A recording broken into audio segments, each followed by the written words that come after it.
The Delhi High Court recently sought Archaeological Survey of India ASI's response in a plea moved by two registered trusts against ASI's communication, rejecting permission to organize a cultural program at the Agra fort celebrating the birth anniversary of Chhatrapati Shivaji Maharaj. It is a large 16th century fortress of red sandstone located on the Yamuna River in the historic city of Agra, west central Uttar Pradesh. It is about 5 kilometers northwest of its more famous sister monument, the Taj Mahal. It was only during the reign of Emperor Akbar's grandson Shah Jahan that the site took on its current state. It was the main residence of the emperors of Mughal dynasty till 1638 when the capital was shifted from Agra to Delhi. The fort is crescent shaped with a long, nearly straight wall facing Yamuna River on the east side. The fort housed a maze of buildings, including vast underground sections. The outer wall is surrounded by a wide and deep moat on three sides. The Agra fort has four main gateways. The fort complex was designated a UNESCO World Heritage Site in 1983.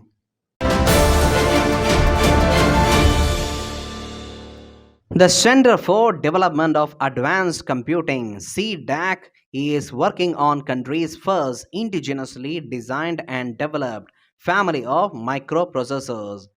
It is the APEX Research and Development Wing of the Ministry of Electronics and Information Technology. It was established in the year 1988. Its main purpose was to carry out research and development in electronics, IT, and other associated areas.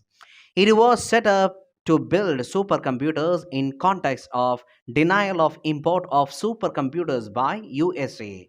CDAC built India's first indigenously built supercomputer Param 8000 in 1991. It is India's first supercomputer. It was designed and developed by CDAC in 1991.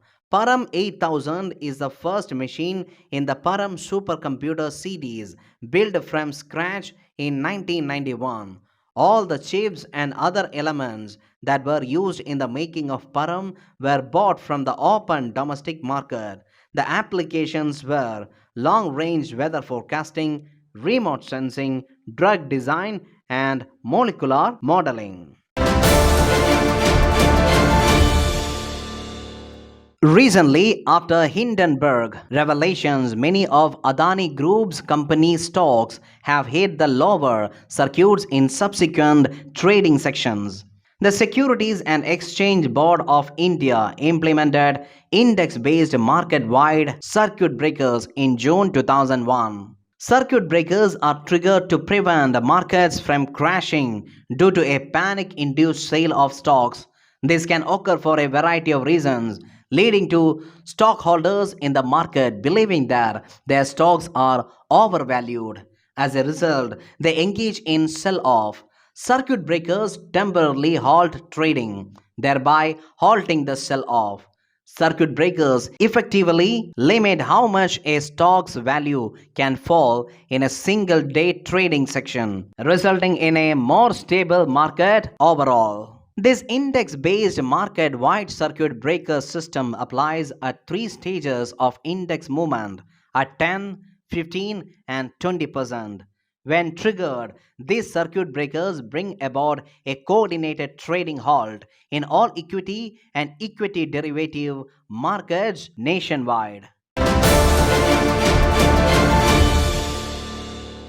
Ministry of Education recently released All India Survey of Higher Education 2020-21. It is conducted by the Ministry of Education since 2011.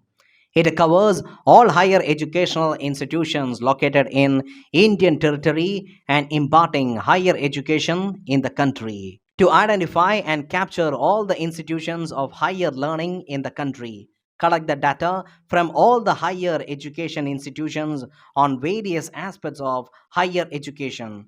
The survey collects detailed information on different parameters such as student enrollment, teachers' data, infrastructure information, financial information, etc. For the first time in All India Survey on Higher Education 2020-21, higher education institutions have filed data using entirely online data collection platform through the web data capture format developed by Department of Higher Education through the National Informatics Center.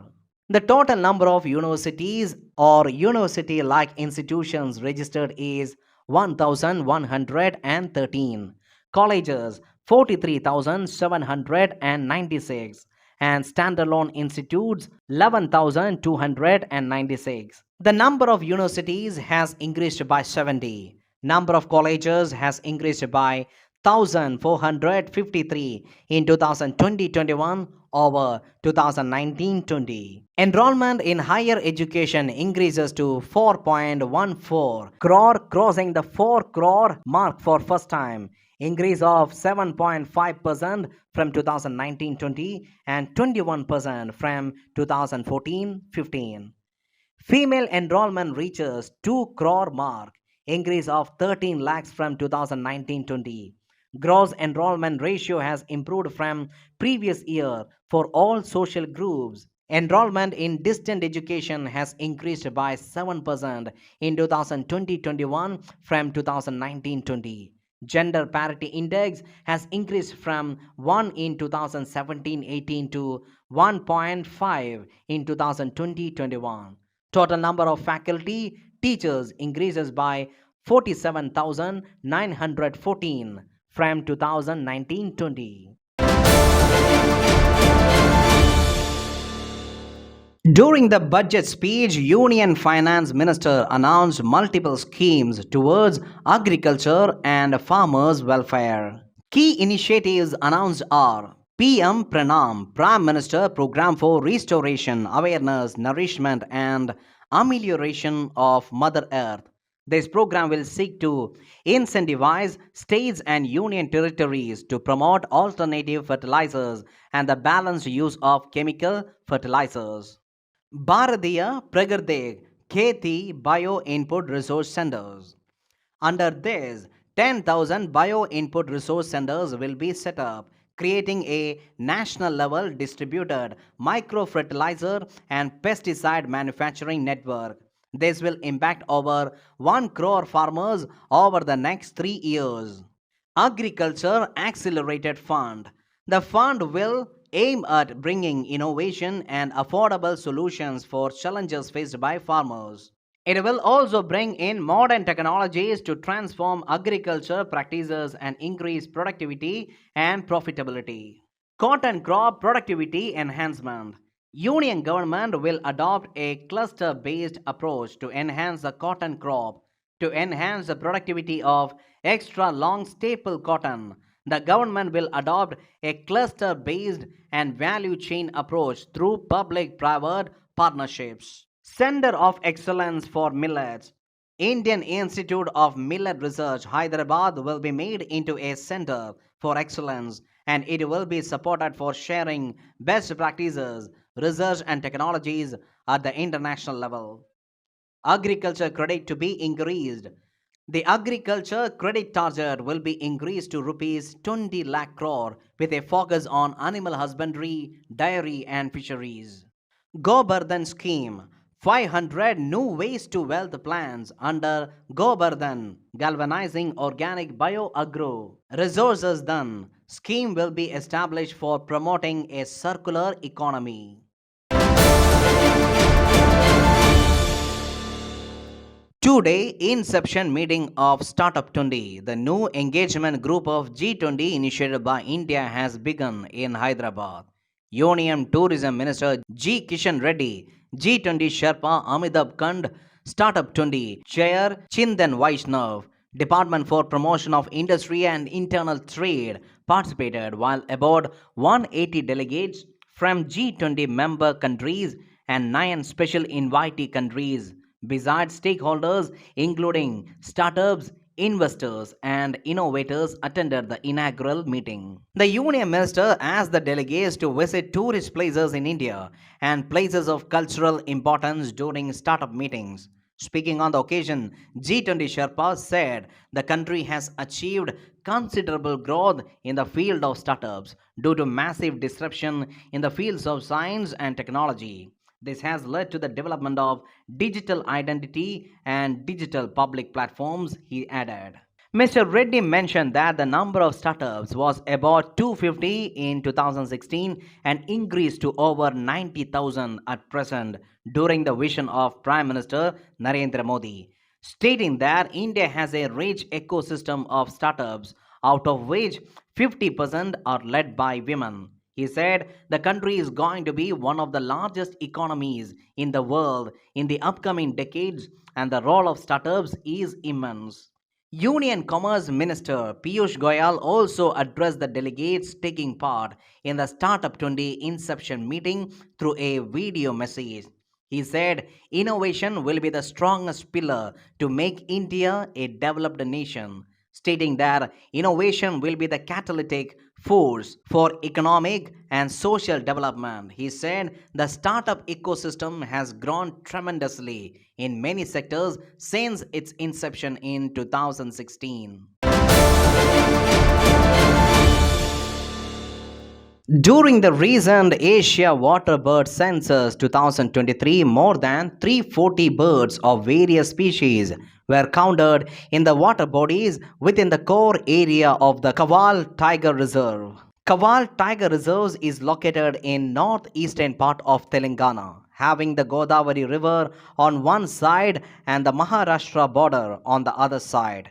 Government of India declared Kawal Wildlife Sanctuary as tiger reserves in 2012. This sanctuary is the catchment for the rivers Godavari and Kadam, which flow towards the south of the sanctuary. It is the central Indian tiger landscape having a southern tropical dry deciduous forest. It consists of predominantly teak and bamboos are also found here. Mammal species that have been cited include tiger, leopard, Indian gaur, cheetal, etc.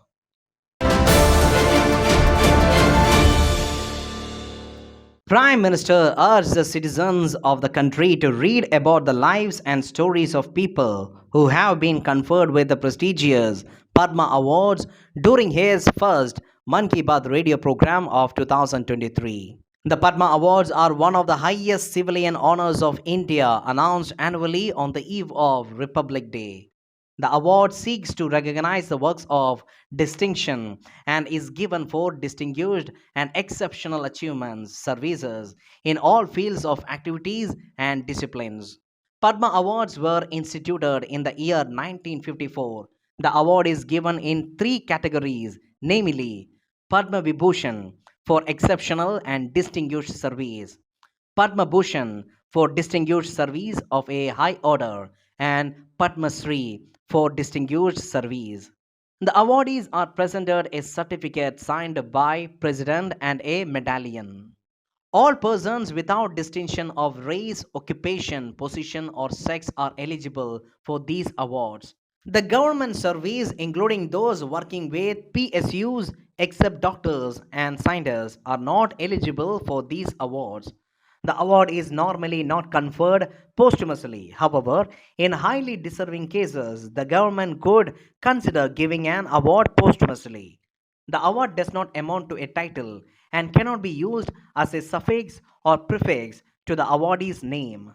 Nominations are invited from central ministries, departments, states and union territory governments, Bharat Ratna and Padma Vibhushan awardees, institutes of excellence. All citizens can make nominations, recommendations, including self nomination. All nominations received for Padma Awards are placed before the Padma Award Committee, which is constituted by the Prime Minister every year.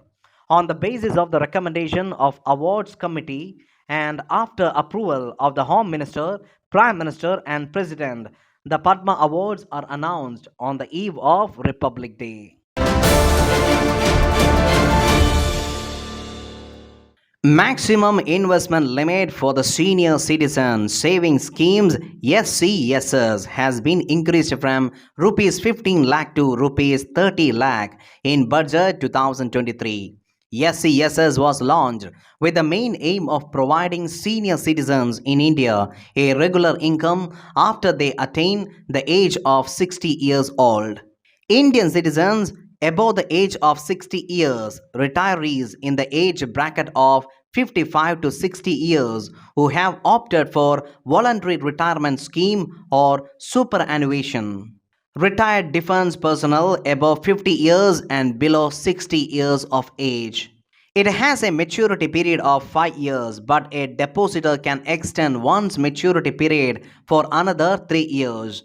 Individuals are allowed to operate more than one account by themselves or open a joint account with their spouse. Eligible investors can make a lump sum deposit. Minimum deposit rupees 1000 and maximum deposit rupees 15 lakh or amount received on retirement, whichever is lower, increased to rupees 30 lakh in budget 2023.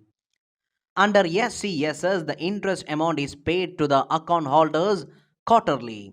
Premature withdrawal. After 1 year of opening the account, premature withdrawal is allowed. Deposits in SCSS qualify for deduction under Section 80C of Income Tax Act.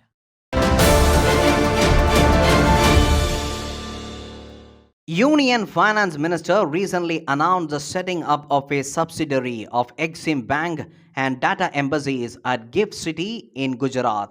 It is premier export finance institution of the country. It was established by the Government of India under Export Import Bank of India Act 1981. Exim Bank wholly owned by the Government of India. Exim Bank provides financial assistance to exporters and importers.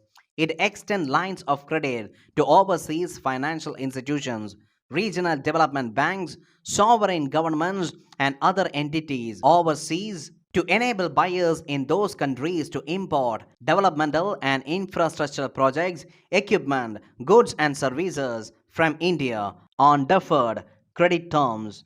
It functions as the principal financial institution for coordinating the work of institutions engaged in financing export and imports of goods and services with a view to promoting countries' international trade.